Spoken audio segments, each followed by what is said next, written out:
नहीं पहले social distancing नहीं हुई, वो तो एक चीज हो गई। लेकिन अगर ये पोस्ट कोविड या प्री कोविड में भी अगर ऐसी चीज हो जाए कि रकस हो गया फ्लाइट में, सब लोग, कोई बैठ नहीं रहा, कैप्टन की बात नहीं मान रहा, तो इतने सारे अनरूली पैसेंजर्स अगर हो जाए, हमें क्या ट्रेनिंग दी जाती है? अगर हम, क्योंकि मैं एविएशन बैकग्राउंड से, तो मैं बात करूंगा कि एक अनरूली हो जाए, दो अनरूली हो जाए, we have a procedure to tackle that. अब आपके जहाज में 50 अनरूली पैसेंजर हो जाए तो उसका तो कोई प्रोसीजर ही नहीं है। और अगर ऐसा हो जाए तो it can really affect the safety of the flight. उसमें क्या करेगा कैप्टन? उसको फ्लाइट को डाइवर्ट करना पड़ेगा, लैंड कराना पड़ेगा। और उसमें ये प्रोविजन भी है कि अगर उस केस में डाइवर्ट होती है फ्लाइट तो it is a punishable offence economically and otherwise also.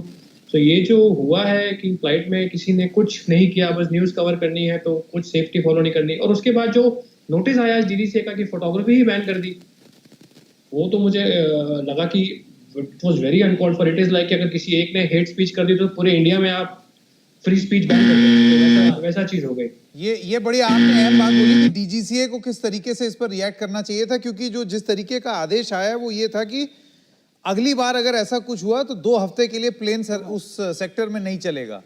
तो आपकी अपनी जिम्मेदारी कहाँ गई? और हमने ये प्रोसीजर फॉलो होते हुए तो नहीं देखा था वो वीवीआईपी एंकर वाले मामले में।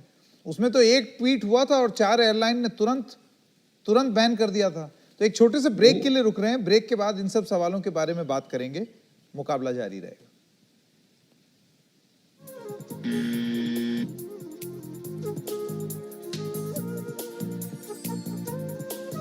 सच दिखाते हैं ताकि दुनिया के बाजार में आजादी सस्ती न बिक जाए, कुर्सी पे बैठने वालों को जमीन की अहमियत।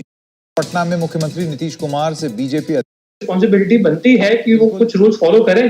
बिल्कुल। अगर आई डिसाइड कि मैं आपसे पूछना चाहता हूँ क्या हो सकता है ऐसे मामले में, क्योंकि ऐसे मामले में सकता है कि पायलट को, एयरलाइन के ऊपर डाल दिया डीजीसीए ने।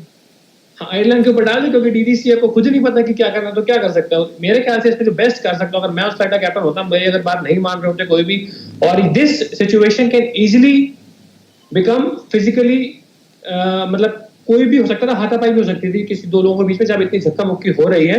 तो इसमें बेस्ट एक्शन हो सकता है कि मैं डाइवर्ट करूं, जितने भी लोग अनरूली और लोड करूं उनके ऊपर एक सिक्योरिटी एक्शन हो, और दोबारा फिर मैं अपनी फ्लाइट को कंटिन्यू करूं, बिकॉज ये किसी भी टाइम पे एस्केलेट हो सकता था एक फिजिकल अब्यूज पे। बिल्कुल। तो कब ये निर्णय लिया जाए कि, हालांकि ये जो आप तस्वीरें देख रहे हैं ये उस समय की हैं जब प्लेन मुंबई पहुंच चुका है, कंगना प्लेन से उतर चुकी हैं, और जो हमें जानकारी मिली है आशुतोष जी, ये मीडिया के कुछ लोग अपने आप से ही बात कर रहे हैं, वो इमेजिन कर रहे हैं कि उनके सामने कंगना है और वो रनिंग कमेंट्री दिए चले जा रहे हैं। अब ये सारी चीजें तब होती हैं जब आप भी जानेंगे, आप भी इसी प्रोफेशन में हैं आशुतोष जी, इसमें बहुत सारे लोगों के साथ आपने भी काम किया होगा। हम ये जानते हैं कि ये दबाव जो पत्रकार इस प्लेन में थे उनका नहीं है, वो नहीं ये करना चाहते,